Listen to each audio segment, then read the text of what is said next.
What's up guys, it's James here, and in today's video I'm going to talk to you about a few Airbnb locations that are absolutely killing it in 2020. Now I think it's more important than ever that people be adaptable when it comes to Airbnb, and so I hope that this information can be really valuable to you whether you're intending on investing in properties for Airbnb or whether you're contemplating maybe starting to manage properties and trying to earn an income managing other people's properties on Airbnb, and you have the flexibility to manage in slightly different locations and want to manage somewhere that's going to be very, very lucrative over the next little while here, and hopefully very long term as well.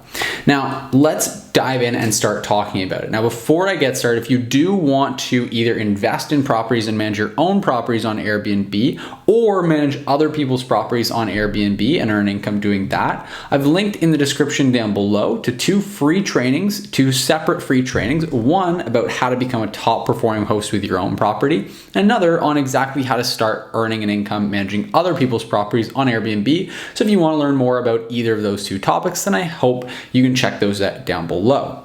Now, what's really interesting is that so much has changed over the last 6-8 months here when it comes to Airbnb. And so a lot of the areas that used to be really successful on Airbnb are not necessarily doing poorly, but they're not doing as well as some other markets that used to historically be not as hot as their main competitors.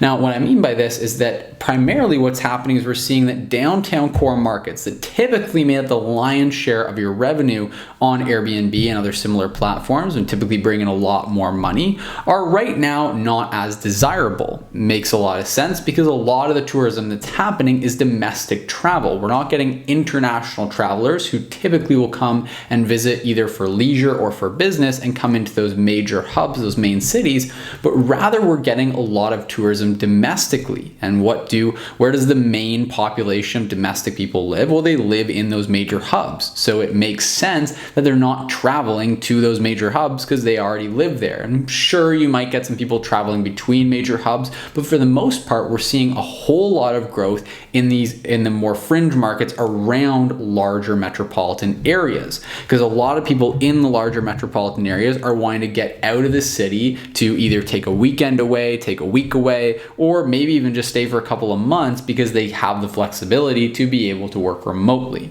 So we're seeing a lot of pickup, a lot of additional traffic in those fringe markets that are on the outskirts of major cities like Los Angeles or New York, Austin, Texas, just a lot of people getting out of those cities.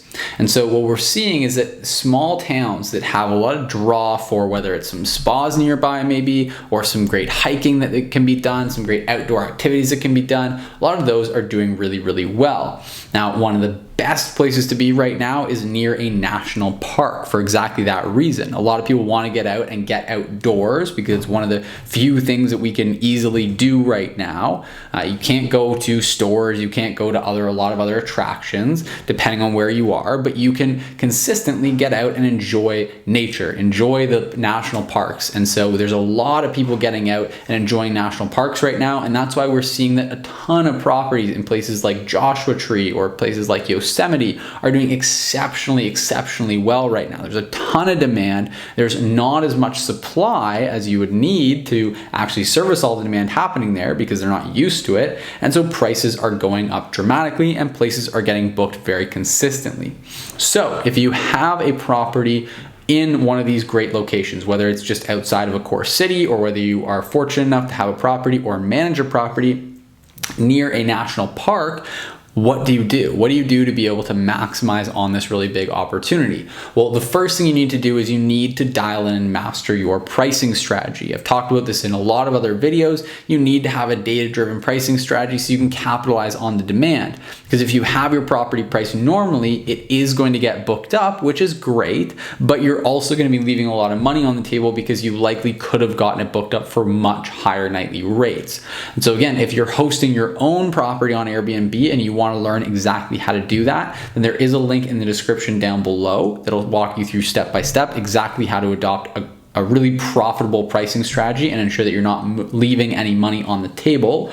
Or if you want to or currently are managing other people's properties on Airbnb and you want to learn how to price those properties so you can help the property owner to earn even more money working with you than working without you, make it a total no-brainer to work with you, then there's a separate free training that's linked down below in the description that'll walk you through that step by step.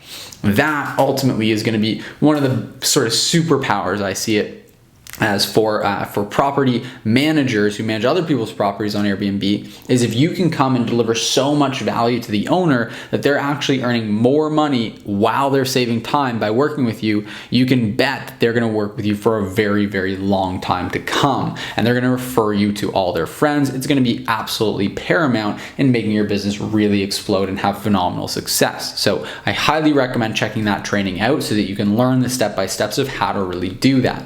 Now, beyond that, you also just have to make sure that you're really dialed in with all your scheduling, that you've got the systems in place, because you're likely going to be a lot busier than normal if you have a property in one of these really hot markets. So you need to have the right systems to be able to manage everything day to day without it sucking up a whole bunch of your time and becoming a really big hassle and headache. Again, the trainings down below are going to walk you through how to do that, whether it's with just one or two of your own properties or whether you're managing 1 or 5 or even 10 or 20 of other people's listings on Airbnb. Your systems need to adapt depending on what level you're at, how many properties you're managing. We walk through that all in the free training link down below in a great amount of detail.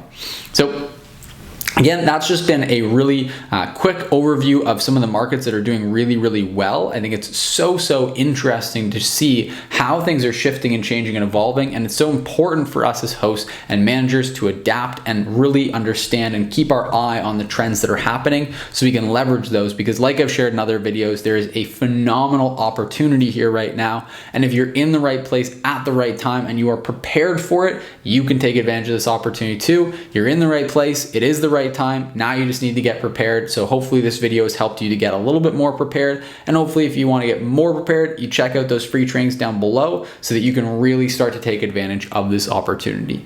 Until next time, I will sign off for this video. One last request I have for you before I sign off for good though, is if you did get value from this video, if you liked it, if you want to see more content like this, then please just give me a quick little thumbs up. Hit that like button, give me a like on this video. It does help me out a lot with YouTube's algorithm and helping this channel to grow. I really appreciate you being a part of this channel and watching this video. So please just give it a quick like if you want to help me to grow the channel and give back to me in just a really small little way that only takes about half a second of your time. And if you're new here, please subscribe to the channel. We post 2 new videos every single week, and I'd love to see you around in the future videos. I'll talk to you soon.